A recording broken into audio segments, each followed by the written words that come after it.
Let's ask Ron Davari. He's our guest. He's the founder and CEO of NewOak Capital. If he buys that, do you think that the weather has that much of an impact on this final number? I think so. These are surveys, and the surveys can be pretty volatile, and the statistical variations around them actually pretty significant. So in the scheme of things, does it all matter?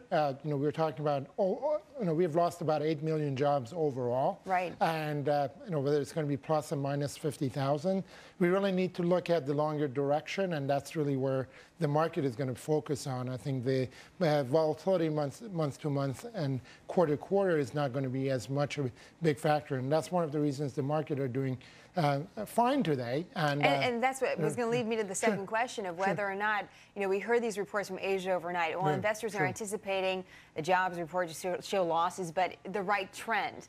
Is that enough to keep the world markets higher today? No, not just that. I think the fact that Greece was able to get, and Spain were able to get actually $10 billion down and convince the investors, albeit at north of 6.25% coupon, double the Germany, but they got it done, and that's very important. That means that there is really money on the side to be able to come into these markets. You've seen that the hedge funds have actually eased off a little, and the real money have come in, and so as was highlighted earlier in the show, it's all about essentially. Awards are counting more than the actual dollars. Real quick, I only have a few seconds. We're going to talk about that bond offering a little later on as well. We need to create 300,000 jobs over, several months. I mean, years, really, to get the unemployment rate down to 5–6%. So even though the trend could be improving, I mean, we're not anywhere close to that number yet. No, and I think the China issue is comes back because that has been the really engine of the global growth, and we keep seeing that on one side of the mouth they're talking about growth, and on the other they're talking about the bank risks, and we're going to keep getting that it's going to be it's not going to be a straight line. Nobody is expecting a straight line. Well, and you're just leading us into our next story here about China growth. So thank you very much, Ron. Ron is going to be with us again throughout the morning. In the meantime, I want to bring in Ron Davari. He is the NewOak Capital founder and CEO in New York. Ron, let me ask you this. The Greeks had a successful bond sale yesterday. It's all about credibility in the markets. Do you think Greece is starting to get some of that back? I do believe that, and the fact that the sales went very well in general, albeit at twice the rate of Germany, the Greek population must not be very happy because they're really paying a big premium, and that's what all this discussion is about. They want to get the support so that they can actually reduce their cost of borrowing, and that's still pretty high up here. Also, Ron, we've seen the euro take a pounding. This is a real test for the Eurozone as a whole. I think up to now, many people have said, boy, this is really muddled, really. There hasn't been a real united response. What does this say about the Eurozone as a single currency unit? Well, it's a single currency, not a single fiscal policy, and that's what the market has probably been mistaken about. And I think, as you highlighted, Greece only represents about 2% of the Eurozone, but it's all about whether this is really a real union or is it about just the currency being common. I think there are a lot of folks out there, the population in Germany and France, they're wondering whether this whole European Union has been helpful or not. But I think overall, if you go back to the 80s and the 70s, it's been a great progress in general. I think the Germans and the French should really remember that if they were up to their own, their currencies would not have done as well as it has. Yeah, good point. Matt, let me bring you back in. What options do the Greeks have if they get no financial support from the EU?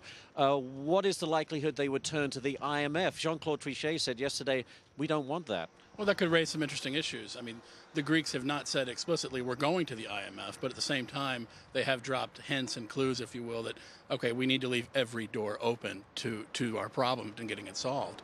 The IMF has said so far that there has been no notification to them by Greece. How they are providing some technical help, in terms of, because that's what they do. That's what they do. That's their MO.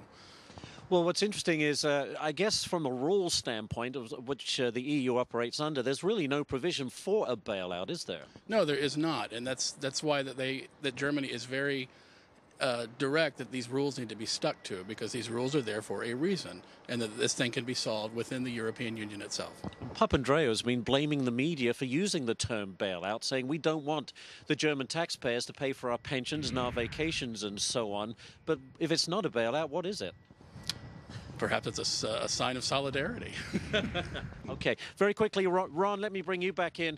Of the other countries in Europe, a lot has been talked about the pigs, Portugal, Italy, Spain, and Greece. Which country do you think represents the next big risk with regard to massive debt? Obviously, Portugal is very weak, but I think the biggest risk is going to be Spain and Italy. I think those are countries that also have to catch up in terms of really standing up to the fiscal policies that ultimately get the union in a stronger platform. I think those are the countries that we still haven't seen the consumer default, the residential and commercial defaults that are going to come. So not only they're going to have the fiscal issue, they're going to also have the banking issues that have affected the U.S. So we are going to be very watchful of entire Europe from a credit standpoint. I think right now the focus is on fiscal, but we really got to go back to the financial strength of the banks as well. No, it's a very good point. No doubt about it. A real test for the EU as far as solidarity or lack thereof.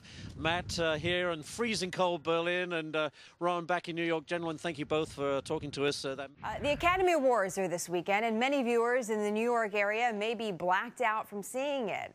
To talk about this fee dispute underway, Ron Davari of NewOak Capital rejoins us just to talk a little bit about this. You don't have cable vision, you say? No, I do not. So you're going to be able to watch the Oscars, thankfully. Hopefully. Hopefully. If Time Warner delivers.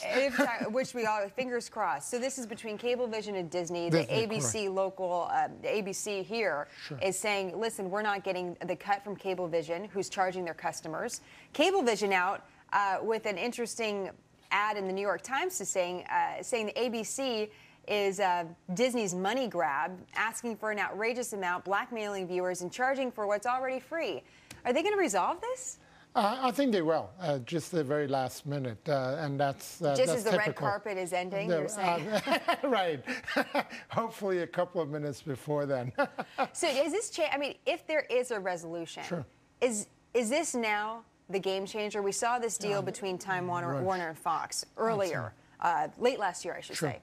So now we would have ABC and cable. I mean, is this a complete game changer for the industry? I think it is. The whole issue of the free TV, as the advertising dollars have gone down, so that they're looking at the whole model, whether the model works or not.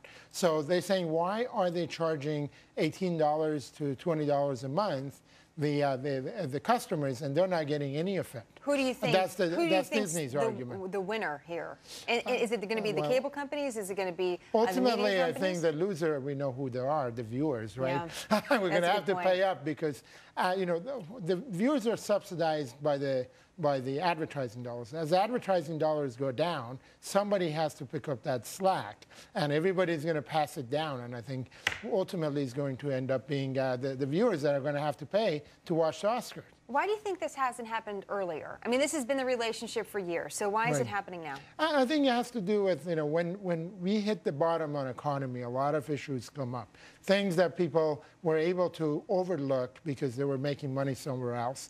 Now they're going to have to try to figure out ways. I just yesterday saw all the police officers were busy writing tickets.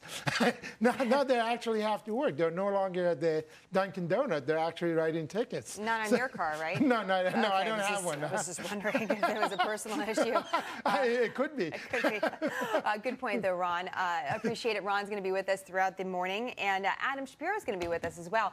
Not only do we get you all morning, we're going to be back, the two of us, at 1 p.m., so it's just wall-to-wall. Double trouble. Adam Shapiro and Jenna Lee coverage here on Fox Business. Do we? I know, but they didn't put in a car story. Right. Well, we need something to do with cars. We have that bond. We should be talking about cars. And Ron, I think the police officers who were just watching, you may want to check your car because you're probably going to have a few tickets. It's not Dunkin' Donuts. Or it's biking Tim on the Hortons. sidewalk. Is that what it is? Okay.